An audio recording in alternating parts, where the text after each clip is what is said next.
तोहरा पे जानेनी तोहरे खातिरोवनी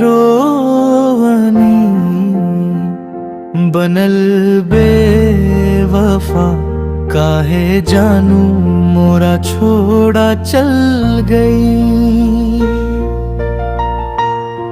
सीने में आग लगल अखियां से नींद उड़ल टूटल बा दिल मोरा काहे बारे में ना सोचल।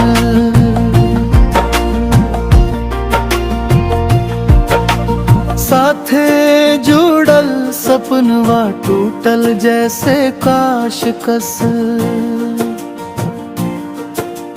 तोहरे याद में बीतल हर एक पल हर एक रस।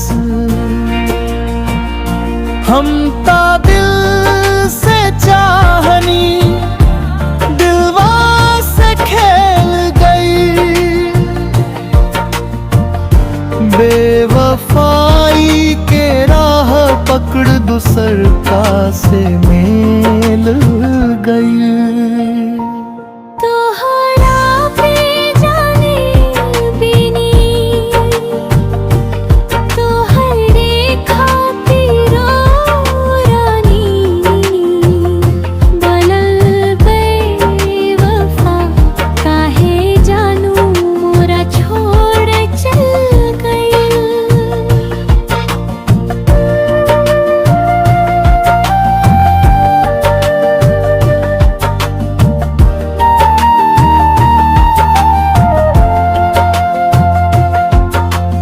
रूठल कहाँ रहलू बतावल न कमी कैसन